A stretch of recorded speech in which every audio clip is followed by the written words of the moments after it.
Hello দর্শক, দেখেন এই সময়কার ভিডিওটা। আজকে মাহে রমজানের 14 রোজা আমাদের জীবন থেকে চলে যাচ্ছে। দোয়া করবেন আমরা মুসলমান, পৃথিবীর প্রতিটি মুসলমান সবাই যেন মাহে রমজানের প্রতিটি রোজা রাখতে পারি, সম্মানের সাথে সুস্থভাবে যেন আদায় করতে পারি। ইফতারের আগ মুহূর্তে এই 10-15 মিনিট ইফতারের আগে দেখেন কি সুন্দর দেখা যাচ্ছে আমাদের গ্রামীণ পরিবেশটা। দর্শক, আমার জন্য সবাই দোয়া করবেন। আমি চ্যানেলটা নতুন খুলছি, চ্যানেলটাকে যেন এগিয়ে নিতে পারি। আর আমি দেখাবো আমি কি করি ডেইলি দিন, কি কাজ করি না করি, কি চাষ করি, একটু একটু তরি তরকারি, ধান, ভুট্টা। আপাতত ভুট্টা, ধান গাড়িনি। বললাম না যে ধানের লাভ হয় না তেমন, এই জন্য ধান গাড়িনি।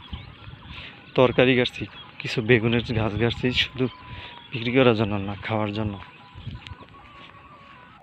এই দেখেন আমাদের বাড়ির পাশে আমার এক চাচা মরিচ গাছছে, রসুন গাছছে, পেঁয়াজ গাছছে। ওখানে লাউয়ের জাঙ্গি আছে, ধনিয়া। এই যে এটা আমাদের বেলের গাছ। আপনাদেরকে দেখাবো এখন আমি বেগুন ক্ষেত। হ্যালো দর্শক, এটা আমার সেই বেগুন ক্ষেত। ওখানে এই যে দেখেন বেগুন ক্ষেত। এখানে আমি আমাদের দিনাজপুরের ভাষায় ভাত করলা বলে, অন্য অন্য জায়গায় কাকরোল বলে। এই যে 1 মাসের মধ্যেই কাকরোলের জাঙ্গি দেবে, যে চারা হয়ে গেছে।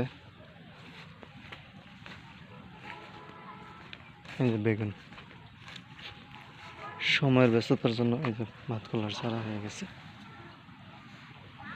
এই যে বেগুনের গাছ অনেক সুন্দর হয়েছে, মাশাআল্লাহ।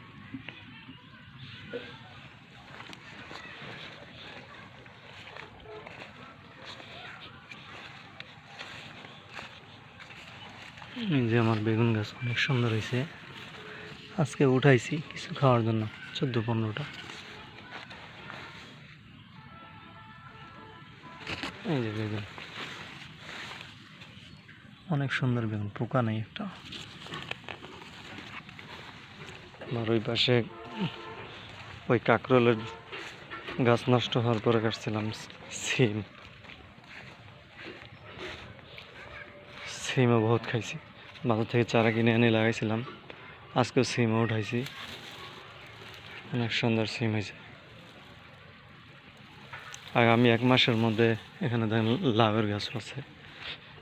আগামী 1 মাসের ভিতরে এখানে টাল দিব, পরে সুতা দিয়ে সুতা টানা দিব। এই যে কাকরোলের, যেটাকে আমরা ভাত করলা বলি আমাদের দিনাজপুরের ভাষায়, কাকরোলের জাঙ্গি। এই যে তারের উপর দিয়ে তার আছে, তার উপর দিয়ে সুতা টানা দিব। এটা আমাদের বাড়ির পিছনের সাইড, পশ্চিম পাশে।